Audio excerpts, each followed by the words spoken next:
अब लो नसानी अब ना नसे हूँ। हम बात कर रहे थे गोस्वामी तुलसीदास पर, और पिछले वीडियो में मैंने बात की थी कि किस प्रकार से गोस्वामी तुलसीदास जो हैं वो रत्नावली से दूर चले गए थे और किन कारणों से गए थे। क्या हुआ था उस वक्त जब गोस्वामी तुलसीदास ने यह निर्णय लिया कि अब मुड़कर नहीं देखना है। तो बात कुछ यूँ थी कि जब रत्नावली के साथ गोसाई जी अच्छे से अपना जीवन यापन कर रहे थे, वैवाहिक जीवन जी रहे थे, पुत्र भी हो गया था तारापति उनका, लेकिन जो रत्नावली के रिश्ते के भाई थे, सगा भाई तो कोई था ही नहीं, इकलौती संतान थी रत्नावली, जो रिश्ते के भाई थे उनको थोड़ा अखरने लगा कि गोस्वामी तुलसीदास जो है वो यहाँ क्यों रह रहे हैं। और जो व्यवसाय उनके रत्नावली के पिता का था, ज्योतिष का जो नाम था, जो शोहरत थी, उसका फ़ायदा गोस्वामी तुलसीदास को मिल रहा है, ऐसा उनको लग रहा था। जबकि यह तुलसीदास की योग्यता थी, यह उनकी प्रतिभा थी। पर हमारे आसपास, हमारे समाज में ऐसे लोग हमेशा होते हैं जो किसी व्यक्ति की योग्यता या प्रतिभा को ना देखकर हमेशा उसकी लोकप्रियता को, सफलता को किसी और चीज़ से जोड़ते रहते हैं कि भाई ये तो फलाने की दामाद है, ये तो फलाने की बेटी हैं, इसलिए ऐसा है। वो कभी यह स्वीकारना नहीं चाहते कि भाई यह व्यक्ति अपने आप में योग्य है, प्रतिभाशाली है। और तुलसीदास का बहुत नाम था, बहुत सम्मान था, इसीलिए रत्नावली के पिता ने उनको जो है दामाद के रूप में चुना। तो तुलसीदास इस चीज़ से थोड़े परेशान थे, ये हम पहले बात कर चुके हैं कि उनको रोज़ रोज़ का यह प्रपंच, यह हल्कापन पसंद नहीं था। तो उन्होंने निर्णय लिया कि मैं काशी जाके अब काम करता हूँ और काशी में जाके जो है मैं ज्योतिष का काम करूँगा, कथा बाँचूँगा, काशी नगरी बड़ी है, और इस प्रकार से घर के जो प्रपंच हैं उनसे भी दूर रहूँगा। और वो इस प्रकार से काशी चले गए अपने मित्रों के साथ। कुछ महीने बाद, 4-5 महीने बाद वो लौटे, और इस दौरान जो रत्नावली है वह मायके में ही थी, अपने भाई के पास आ गई थी बेटे को लेकर। तो तुलसीदास 4-5 महीने बाद जो है काशी से अच्छा कमा कर लौटे, जो आमतौर पर पंडितों का सीज़न होता है कि जब पूजा बंद हो जाती है उस दौरान वो लौटे होंगे, अच्छा धन वगैरह कमा के, दान पुण्य करके, क्योंकि धन में उनकी रुचि नहीं थी। उनको पता था कि जो धन है वो आवश्यकता अनुसार ही चाहिए, यह उनका स्वभाव था। तो दान पुण्य करते हुए वो लौटे, और तो दान पुण्य करते हुए वे रात को जो है लौटे। और जब रात को वो लौटे तो बारिश हो रही थी उस वक्त। पहले वो अपने ही घर गए, अपने क्षेत्र के लोगों से मिले, फिर उन्होंने निर्णय लिया कि मैं नदी पार करके रत्नावली से मिलने भी जाऊंगा। उनके दोस्तों ने उनको समझाया, उनके मित्रों ने समझाया कि भाई अभी मत जाइए, अभी बहुत जो है रात हो रही है, अभी आप मत जाइए। राजापुर वो पहुँचे थे, नदी के इस पार, गंगा नदी के एक तरफ, और गंगा नदी की दूसरी तरफ जो है उनका ससुराल था कौशाम्बी में। तो उनको लगा कि भाई मैं अब इतनी दूर आ गया हूँ, इतने दिन हो गए हैं, और यहाँ तक आकर भी यदि मैं पत्नी का मुँह ना देखूँ और बच्चे का मुँह ना देखूँ तो ये मुझसे नहीं रह जा रहा। तो यह उनका प्रेम था, जैसे कि मैंने पहले कहा, यह उनका प्रेम था कि जो एक होता है, स्वाभाविक है, किसी भी भावुक इंसान के साथ होता है। उनको यह लगा कि 4-5 महीने से नहीं देखा पत्नी को, संतान को, अब तो मैं यहाँ तक आ गया हूँ और मुझसे सुबह का भी इंतज़ार जो है वो नहीं हो रहा है। और वे रात को ही चल पड़े, बारिश हो रही थी, नदी में बैठे, नदी पार करके वो जो है पहुँच गए। कई प्रकार की कहानियाँ मिलती हैं, हालांकि अगर मैं इस उपन्यास की बात करूँ तो इसमें बिल्कुल सपाट बात है कि नदी नाव से पार की गई। ऐसी कोई काल्पनिक घटना इसमें नहीं दिखती जो हमें दिखता है कि कुछ लोग कहते हैं डेड बॉडी पे बैठ गए थे, नहीं, ऐसा नहीं है। यहाँ पे हमको दिखता है कि वो नाव में ही बैठ के गए हैं, नदी पार की और रत्नावली के घर पहुँच गए।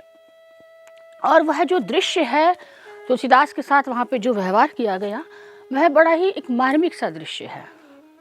एक साधारण इंसान है जिसका इतना सम्मान है, इतना नाम है, फिर भी वो बहुत सहज है, बहुत सरल है। लेकिन जब वो रत्नावली के घर जाते हैं तो उस प्रकार से, क्योंकि साधारण है, उनका व्यक्तित्व साधारण है, उनका रहन सहन बड़ा साधारण है, वो कोई दिखावा नहीं करते।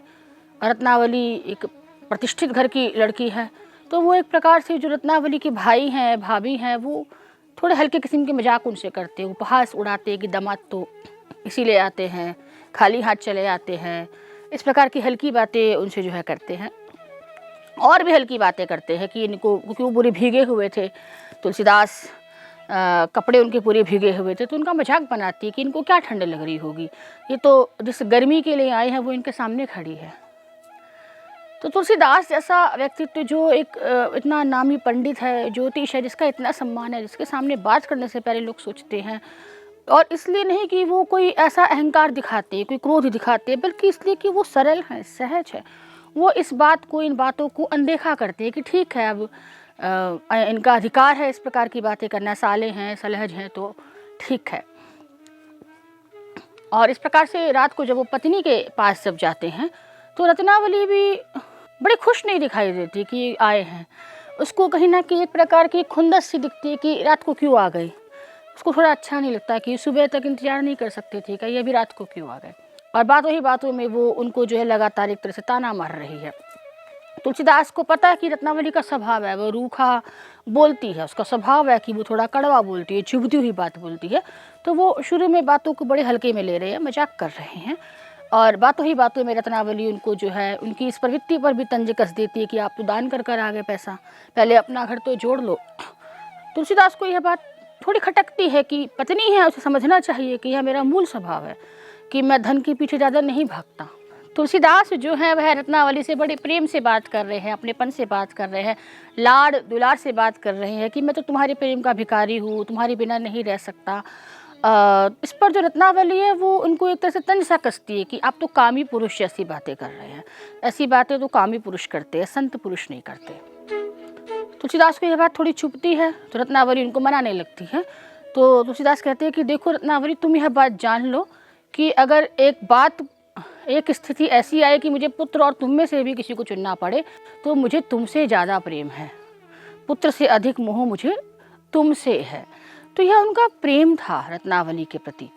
इस पर जो रत्नावली है वह उनको एक प्रकार से तिरस्कार करके बोलती है कि यही तो पुरुषों और स्त्रियों में अंतर है, कि स्त्री माँ बनने के बाद सब कुछ भूल जाती है, उसे सिर्फ संतान याद रहती है, लेकिन पुरुष तो सिर्फ चाम का यानी शरीर का भोगी है, उसे तो सिर्फ स्त्री की देह चाहिए।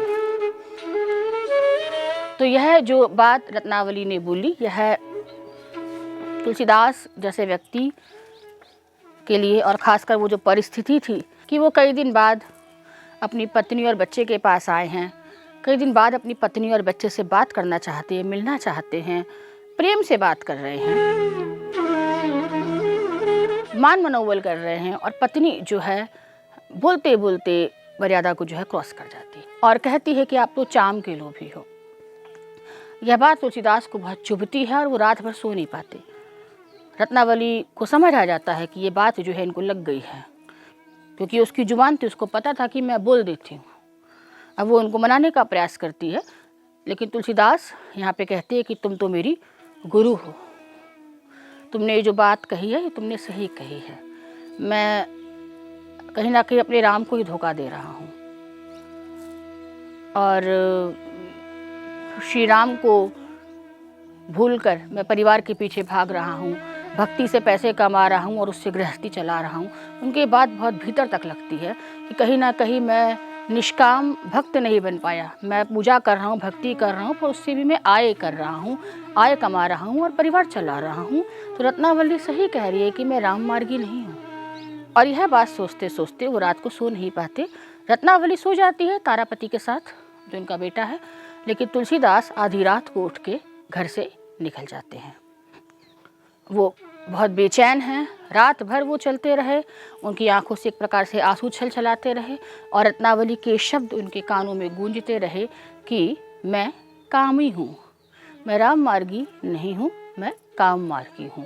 इस प्रकार की जो शब्द है, इस प्रकार की बातें उनके मन में चलती रही और वो रात भर चलते रहे और सुबह तक वो जो शहर था उसको पार कर गए। उसके बाद उन्होंने रत्नावली को मुड़ के नहीं देखा।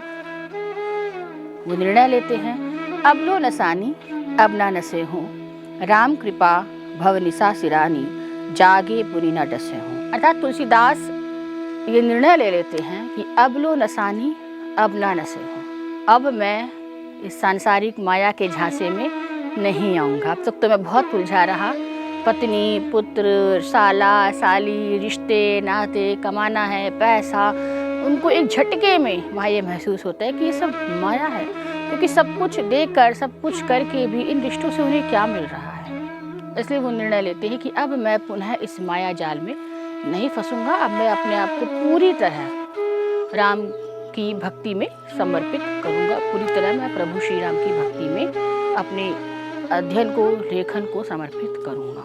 और इसके बाद तुलसीदास वापस नहीं आए, वो आगे बढ़ते गए, हमेशा राम काव्य तरह तरह का उन्होंने जो है लिखा। हालांकि ऐसा कई जगह हमको दिखता है कि रत्नावली उनके दर्शन करने गई, उनसे मिलने गई, पर वहाँ पर भी तुलसीदास के मन में कुछ पल के लिए आया कि बात कर लूँ, मिल लूँ, दिल हल्का हो जाए दोनों का, लेकिन फिर उनको लगा कि नहीं, मैं अब फिर से उन भावनाओं के जाल में नहीं फंसना चाहता जिनसे मैं निकला हूँ, क्योंकि उनको अब यह एहसास है कि जीवन छोटा है, समय कम है, और मैंने अपना एक समय घर गृहस्थी को दिया, लेकिन उससे मुझे बहुत पीड़ा ही मिली, बहुत कष्ट ही मिला, तिरस्कार ही मिला, अपमान ही मिला। तो वह ये निर्णय लेते हैं कि भाई अब मैं दोबारा नहीं मुड़ के देखूँगा। वो रत्नावली जब उनसे एक दृश्य है, काशी में है, तुलसीदास जी वहाँ पे रत्नावली उनसे कहती है कि क्या मैं आपके दर्शन भी नहीं कर सकती, पर्दा लगा है बीच में। तो तुलसीदास कहते हैं कि अब हमारा मिलना अगले जन्म में ही होगा, इस जन्म में हमारा मिलना नहीं हो सकता, क्योंकि जब तक मैं तुम्हारे साथ था तब तक मैं पूरी तरह तुम्हारा था। मैंने कोई समाज का चिंता नहीं की कि लोग क्या कहेंगे, मेरे मन में कोई ऐसा भाव नहीं आया। लेकिन अब मुझे यह है कि अगर अब मैं पत्नी के पीछे गया तो लोग क्या कहेंगे, क्योंकि अब मेरी अपनी एक सामाजिक जगह है, मैं गुसाई हूँ, मैं कथावाचक हूँ, मैं अब फिर से उन चीज़ों का हिस्सा नहीं बनना चाहता। तो यहाँ पे जो रत्नावली जी हैं, उन्होंने भी एक तपस्या का जीवन ही जिया, आजीवन वो भी बिना पति के रही, लेकिन पति के प्रति समर्पित ही रही। और तुलसीदास जी भी जो है दूर रह के भी अपनी पत्नी के प्रति मन में उनके वही प्रेम, वही सम्मान का भाव था। तो यह जो त्याग था दोनों का, वह एक समर्पण की भावना थी, सम्मान की भावना थी, न कि गुस्से की भावना थी, क्रोध की भावना थी। भले शुरुआत क्रोध से हुई हो, लेकिन धीरे धीरे उन दोनों के मन में यह एक भाव आ गया था कि भाई यही अब जीवन है। तो इस प्रकार यह एक घटनाक्रम था जहाँ पर हम प्रश्न उठा देते कि तुलसीदास जी ने अपनी पत्नी को छोड़ दिया था तो वह अहंकारी थे? नहीं, अहंकारी नहीं थे। कहीं ना कहीं वो परिस्थिति वैसी थी, वो सिचुएशन वैसी थी, और जीवन का एक निर्णय लेना था कि जीवन में आगे क्या करना है। उस हिसाब से तुलसीदास जी ने यह निर्णय लिया, और माँ रत्नावली ने भी उनके इस निर्णय को समझा। हालांकि उन्होंने कई बार प्रयास किए, वहाँ पहुँचकर उनसे बात करने का प्रयास किया, पर तुलसीदास जी को यह स्पष्ट था कि मैं भावनाओं में अब नहीं फंस सकता, क्योंकि एक बार भावनाओं में फंसकर, अपमानित होकर, तिरस्कृत होकर मैं देख चुका। अब मैं दोबारा नहीं फंसना चाहता। वैसे भी उनका जीवन का एक बड़ा हिस्सा एकाकीपन में बीता था। परिवार का सुख तो उनको बहुत थोड़े समय के लिए ही मिला, और यह विडंबना भी हमको दिखती है। जब आप उनके जीवन को पढ़ते हैं तो आपको ये विडंबना भी दिखती है कि प्रभु की भक्ति करने वाला कोई व्यक्ति जो भगवान का इतना बड़ा भक्त है, उसके जीवन में इतना दुख है, वो इतना अकेला महसूस करता है अपने आप में। जो हम कह सकते हैं कि भगवान श्री राम का सबसे बड़े भक्त हैं तुलसीदास जी, लेकिन यदि हम उनके जीवन को देखते हैं तो हमको दिखता है कि कितना दुख है, कितना कष्ट है उनके जीवन में, लेकिन उनका जो है विश्वास अपने आराध्य के प्रति कम नहीं हुआ। उनको यही लगता है कि शायद भगवान मुझे कष्ट ही इसलिए दे रहे हैं कि मैं अपने भगवान के सिवाय किसी और की तरफ जो है ध्यान ही ना दूं, और इसीलिए वो अपने परिवार को छोड़कर, उनको सूचना भी मिलती है कि तारापति की मृत्यु हो गई, तब भी वो बहुत ज़्यादा आहत नहीं होते। उनको लगता है कि ठीक है, इट्स ओके। तो कहीं ना कहीं हमको तुलसीदास जी से व्यक्तित्व से यह एक प्रेरणा मिलती है। जैसे कि हम लोग करते हैं कि हमारा कोई काम नहीं हुआ तो तुरंत भगवान से भरोसा उठ गया कि भगवान नहीं सुनते, लेकिन यदि आप उनके जीवन को देखते हैं तो आप देखते हैं इतना कष्ट था, जन्म से लेकर मृत्यु तक कष्ट ही कष्ट। मृत्यु भी जब हुई है तो उन्हें एक असाध्य बीमारी हो गई है, रोग हो गया है, शरीर पर फुंसियाँ आ रही हैं, फोड़े आ रहे हैं, असाध्य बीमारी हो गई है, भयंकर कष्ट उनके जीवन में। लेकिन उनके मन से एक पल के लिए भी ईश्वर के प्रति जो आस्था है वो कम नहीं हुई, बल्कि वो बढ़ती ही गई। उनको लगा कि शायद यह कष्ट इसलिए आ रहा है ताकि मैं ज़्यादा से ज़्यादा भगवान का ध्यान कर सकूं। तो एक कठिन जीवन उन्होंने जिया, एक तपस्या का जीवन था। तो हमें इस प्रकार से उसका उस पर विमर्श नहीं करना चाहिए कि इनका अहंकार था और इन्होंने एक स्त्री के साथ देखो क्या किया। हमको देखना चाहिए कि उस व्यक्ति ने स्वयं एक काफ़ी कष्टप्रद जीवन जिया, एक तपस्वी की तरह जीवन जिया, कोई ऐशो आराम का जीवन उन्होंने नहीं जिया। यह हम इस पुस्तक को पढ़ने के बाद समझते हैं। और यह पुस्तक जो है वह बेनी माधव द्वारा लिखित जो उनकी जीवनी है तुलसीदास की, उस पर आधारित है यह उपन्यास। तो काफ़ी हद तक सही है, क्योंकि बेनी माधव को जो अपनी कहानी है वो तुलसीदास स्वयं सुना रहे हैं। तो इसके साथ मैं अपनी बात को यहाँ पे समाप्त करती हूँ। धन्यवाद।